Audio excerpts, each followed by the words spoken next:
More about the overturned decision. Click on this story on 11alive.com.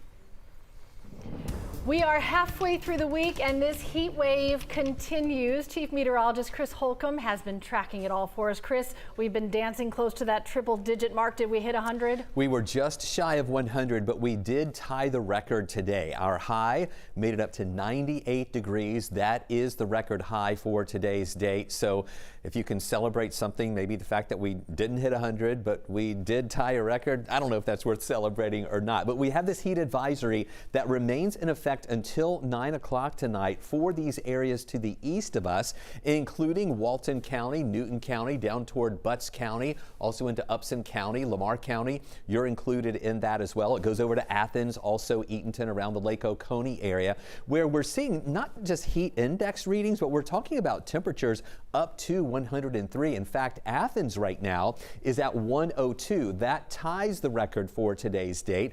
In Eatonton right now, it's 100. We're back down to 97 after that high of 98. But look at Rome. This is not the heat index for you. This is the actual air temperature right now in Rome at 100. Now, look at these temperatures, and I will put on the heat index values for you, and you see that that doesn't change that much. In Atlanta, it goes from 97 to 99. In Athens, it stays at 102.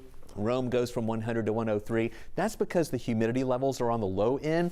This is where we're going to see changes. The humidity levels are coming back, so the mugginess is going to start moving back into our area as well. Stay with us. We'll let you know if that will eventually translate to any rain chances. We'll talk more about that in just a few minutes. Chris, thank you. We'll see you soon. Developing tonight, investigators in Clayton County working to find out what led to the shooting death of a 15-year-old Midtown High School honor student.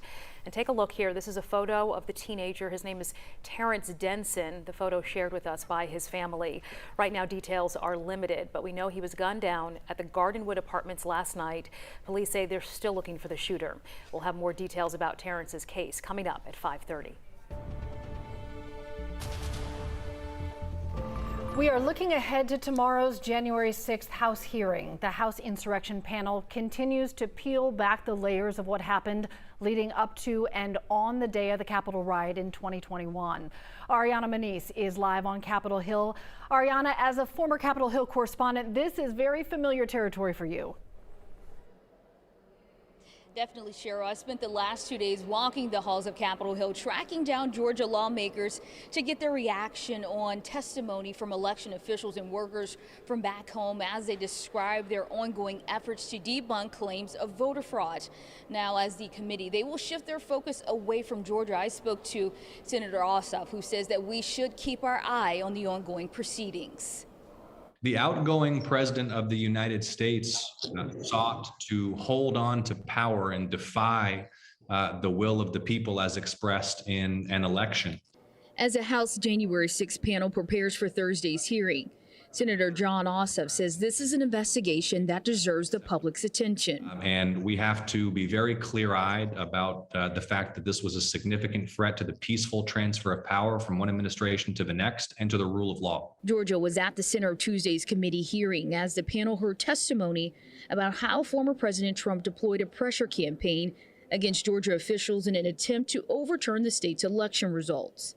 That includes emotional testimony from a Fulton County election worker, Shay Moss, who described the racist threats she and her family faced as a result of false allegations of voter fraud. I went to that icon and it was just a lot of horrible things there. And those horrible things, did they include threats? Yes, a lot of threats, wishing death upon me, telling me that I'll be in jail with my mother, and saying things like, be glad it's 2020 and not 1920. Congresswoman Caroline Berto reacted Wednesday on Twitter, calling her testimony courageous. I also reached out to Georgia Republican representatives, but have yet to hear back now for tomorrow. The committee, they're expected to drill down on how former President Trump attempted to use the Justice Department to overturn the 2020 election results. Back to you. All right.